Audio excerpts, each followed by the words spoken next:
தத்துவம் நிறைந்த தலைமகனே, தயாநிதி பொருளே, மூலப்பொருளே, சக்தியின் மகனே, சங்கடம் திருக்க வந்த கருணை கடலே, கலிபக தெய்வமே, குறிஞ்சி வள நாட்டில் குளம் போற்ற வந்த நிலங்காக்கும் மறுமுறை செல்வமே, அற்புத ஜோதியே, மகமாக கிளைந்திட முகமாறு வழிந்த வல்லபிரான் அகமாக இம்மிடைதிரையர் நின்று ஜெகமாலி நின்று தேங்குவது எல்லாமலை இறைவா, மாயை நீக்கி மனிதர்களை படைத்து எங்களை வாழ வைக்கும் கந்தா, கடம்பா, கதிர் விடுவேலா, கார்த்திகையா, என்னால் உன்னை வணங்கிக் கொண்டிருப்பேன். இந்த வள்ளிக்கும் என் நாட்டு மக்களுக்கும் என்னை சான்றோர்களுக்கும் எல்லா வளங்களும் நலங்களும் வாரி வாரி வழங்கிட வேண்டும். முருகா முருகா முருகா.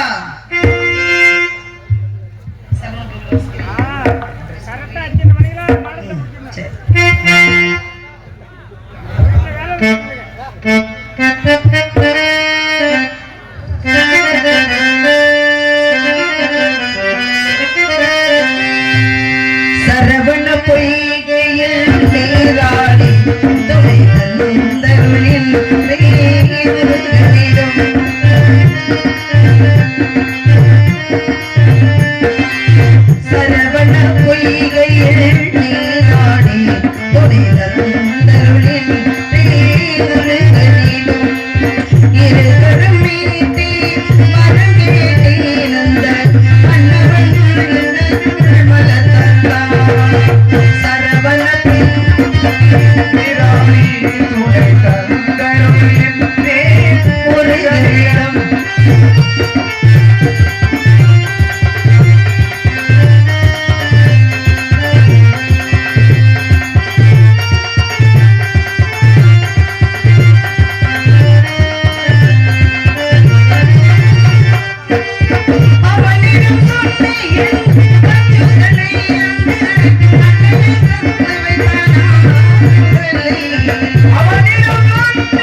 மனிதன் வயிற்றில் மணி பிறக்கும் என்று உலகத்துக்கு எடுத்து காட்டிய முத்தமிழ் முருகனை தன்னை பராசக்தி அலைமகள் கலைமகள் மலைமகள் என்று சொல்லக்கூடிய ஆத்தாளி அண்டமலா பூத்தாளி ஆதி பராசக்தி என்று சொல்லக்கூடிய பூக்காட்டில் மனம் பரப்பி புகழ் காட்டில் வீற்றிருப்பாள் இமயத்தில் பிறந்தாலும் எங்கள் இதயத்தில் குடிகொண்ட இணையற்ற தாயே பராசக்தி எல்லாமே இல்லாமல் எல்லோரும் வாழ்ந்திட என் நாட்டு மக்களுக்கும் எனக்கும் என்னை சான்றோர்களுக்கும் கல்வி செல்வம் வீரம் அள்ளி அனைத்தையும் தர வேண்டும் பராசக்தி என்று சொல்லி அந்த பராசக்தியை வணங்குவோமா?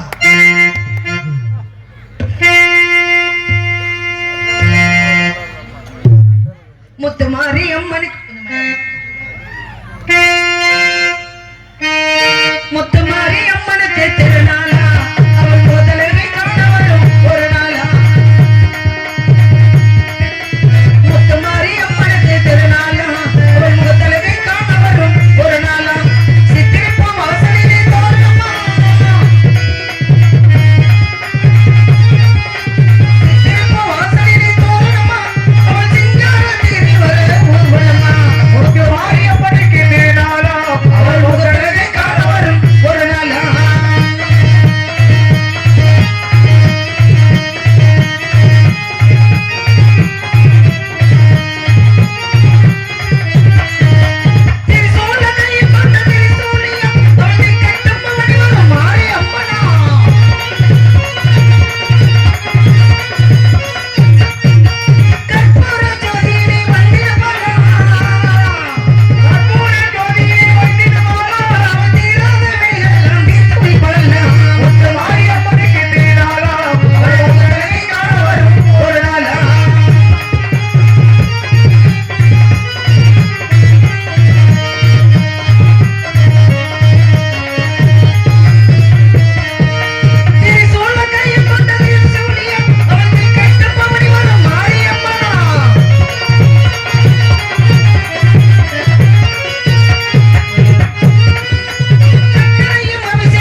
நீர் வானவர் மேலது நீர் சுந்தரமாவது நீர் துதிக்கப்படுவது நீர் செந்துவரவாய் உமைபங்கன் திரு ஆலவாயன் திருநீர் என்று திருநீர் இட்டார் யார் கெட்டார் என்று சொல்றார்கள்.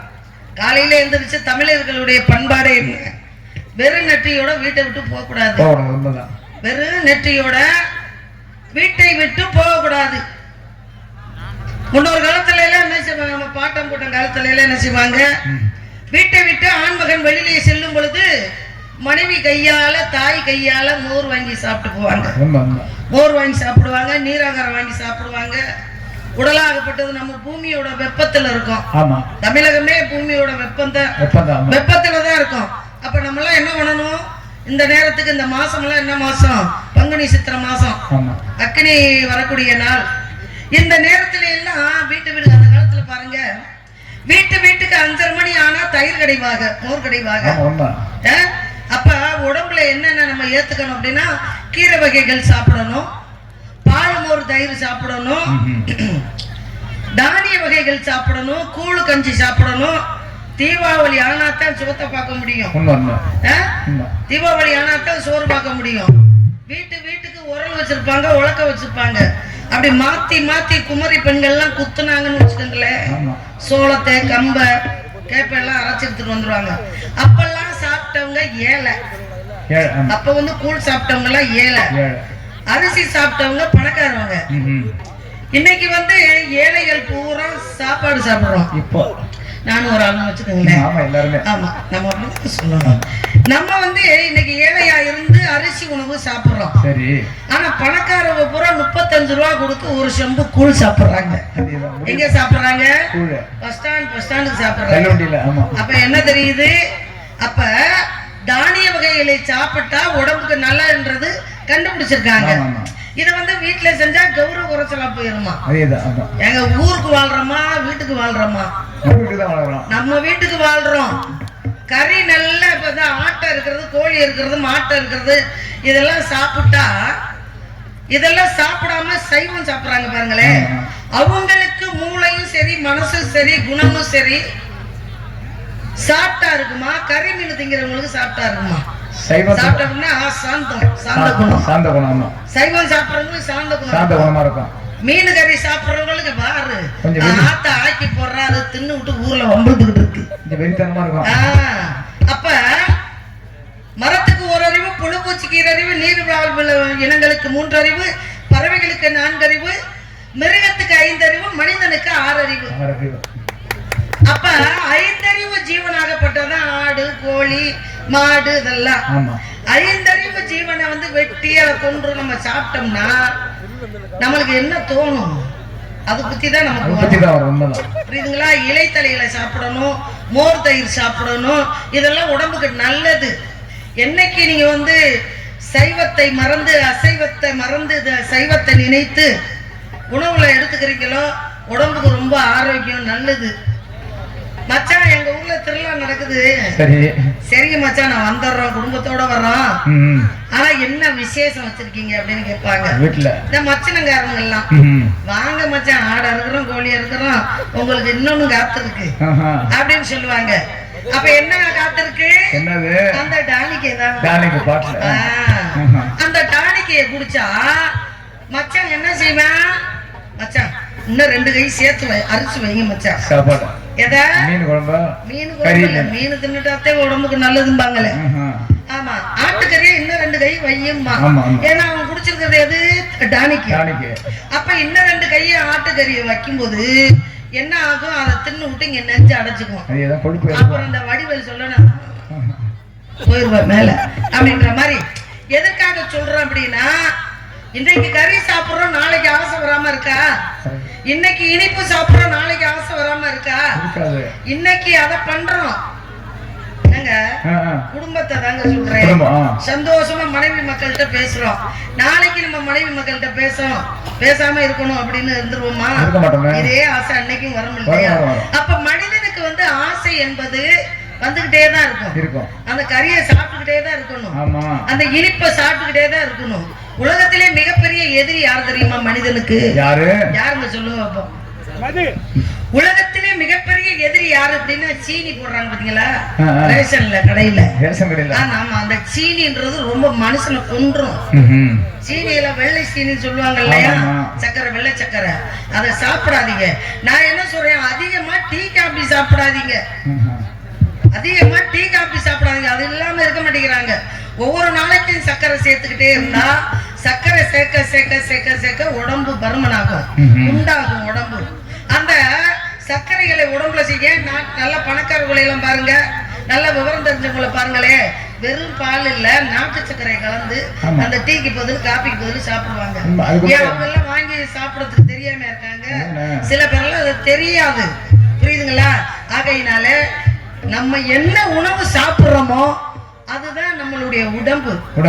நம்ம வந்து இன்னும் கொஞ்சம் சாப்பிட்டா தேவல அப்படின்னு சொல்லி இருக்கும் போதே நம்ம எந்திரிச்சிடணும். மனிதனை வந்து 3 வேளை சாப்பாடு தான் சாப்பிட சொன்னாங்க. காலையில உணவு 3 வேளை சாப்பாட்டுக்கு உண்டான காலங்களும் நேரங்களும் இருக்குங்க. ஏன்னா புராணம் பேசலாம், பேசக்கூடிய நேரத்துல பேசலாம். மனிதர்களுக்கு வாழக்கூடிய இந்த உணவு தான் மருந்து. இந்த உணவை மறந்தா சாப்பிடணும், இல்லாட்டி மருந்த உணவு மாதிரி எடுத்துக்கிட்டே இருக்க வேண்டியதுதான். புரியுதுங்களா? ஆகையினால அப்ப நம்ம என்ன செய்யணும், இன்னும் கொஞ்சம் சாப்பிட்டா தேவைன்ற போது எந்திரிச்சிருக்கணும். கடைசியில பாருங்க 7 மணில இருந்து 9 மணிக்குள்ள காலை சாப்பாடை முடிக்கணும். அதே சமயத்துல இந்த 10 மணி 11 மணி 12 மணிக்கெல்லாம் நம்ம காலையில உண்ணக்கூடிய உணவு செரிமானம் ஆகும். அந்த 11 மணி 12 மணிக்கெல்லாம் ஆத்தால கேட்டா என்ன தெரியுமா சொல்லுவா? ஆடி நான் என் வீட்டுல சாணி அள்ளி அதை அள்ளி இதை அள்ளி பண்ணக்கார வீட்டுல அப்படியே வேலை கிடக்கு, நான் 11 மணி ஆகும் சாப்பிட காலை சாப்பாடு அப்படிம்பாங்க. அப்ப செமிக்கக்கூடிய நேரத்துல உணவை கொண்டு போய் போட்டா என்ன ஆகும்? செமிக்காது. அப்ப அதுவே நோய் வாய்ப்பட்டு போயிருவாங்க. நீங்க வந்து வைத்தியர்கிட்ட போங்களே, என்ன சொல்லுவாங்க? சரிங்கம்மா, நீங்க ஐயா சரிங்க, நீங்க சொல்றதெல்லாம் சரி, நீங்க டயத்துக்கு சாப்பிடுறீங்களா முத அப்படின்னு கேட்பாங்க. நல்லா பாருங்க, வைத்தியர்களை பாருங்க, டயத்துக்கு நீங்க சாப்பிடுங்கன்றாங்க. நீங்க டயத்துக்கு கொஞ்சோண்டு சாப்பிட்டாலுமே போதும், மனுஷன் வாரி வயிறு நிறைய கட்ட வேண்டிய அவசியம் இல்லை. ஏதோ வீட்டுல என்ன இருக்கோ அதை டயத்துக்கு சாப்பிடுங்க, நேரத்துக்கு சாப்பிடுங்க. அதே சமயத்துல 1 மணில இருந்து 2-3 மணி இதுல இருந்து நம்ம வந்து 2 மணிக்குள்ள சாப்பிடணும், அதிகபட்சம் 2 மணிக்குள்ள சாப்பிடணும். அப்ப 3, 4, 5 மணி இந்த நேரத்துல நம்ம சாப்பிடக்கூடிய சாப்பாடு ஜமிக்கக்கூடிய நேரம்.